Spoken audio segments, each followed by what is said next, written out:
Hello, my name is Colin Nygren, and I am honored to serve as the president of the student body. Once a year, the president of the student body is asked to provide the State of the Student Body address. Presidents have given this address during times of prosperity and others during times of uncertainty. In a normal course of events, the president would talk about their accomplishments and then set the agenda for the rest of their term. But I want to take a different approach. Tonight, I want to talk about all we have been through in the past months and where we can go together as one point in one student body. It's no secret that this past year has not only shaken this university, but has also shaken each and every one of us to our core. We have had friends, family, peers, and loved ones fall ill. We have faced many losses such as jobs, experiences, a sense of normalcy, and maybe even a loss of a loved one. Sacrifices and changes had to be made by everyone to keep each other safe now and moving forward. University and CDC guidelines were put into place across campus, and classes were moved to modalities that were not typical to the learning everyone is used to. Some of you have just started your college experience, and I hope one day you get to experience it to its full capacity. Our campus has been resilient and willing to help one another on many different levels.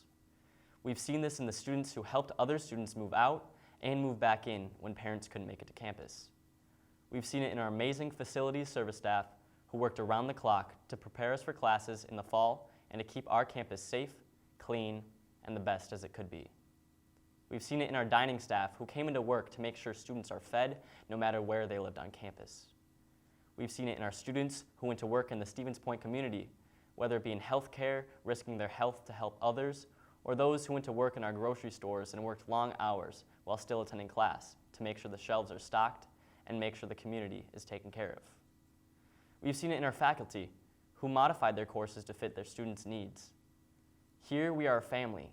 We take care of each other. Heroes took many shapes and forms this year, from faculty to facilities, dining to administration, down to health services and the students. Now, even with the availability of the vaccine, it is not the time to pretend that this virus is over. Now is not the time to ignore the facts. This virus has taken the lives of hundreds of thousands of people, even without underlying health conditions. Please continue to wear your masks. We still have measures we need to follow to keep each other safe. When possible, socially distance. Wash your hands more than you used to. Carry around hand sanitizer. These measures only work if we are all committed to following them. These measures are meant not only to protect you, but they are also there to protect others.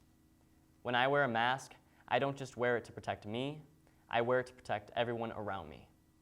If we commit to following the advice of the CDC and we work as one, then I can see a future that's not too far off, where we can say we are post-COVID.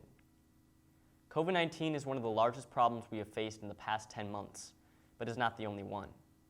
We faced countless protests, including climate strikes, LGBTQ Day of Silence, protests against police, and violence towards Black Americans. Not to mention our country's systemic racism and the presidential election dividing our country in two. A lot of these topics were things student government talked about. We passed legislation in support of certain groups who felt oppressed, and we will keep fighting for those who are feeling this way. Student government will use our voice to fight for every single student. We are committed to having those difficult conversations on this campus. The truth is, in order to make real social change, especially one of oppression, the oppressors will be uncomfortable whether they intentionally or unintentionally were being oppressors. No matter how many steps forward we may take, there will always be more.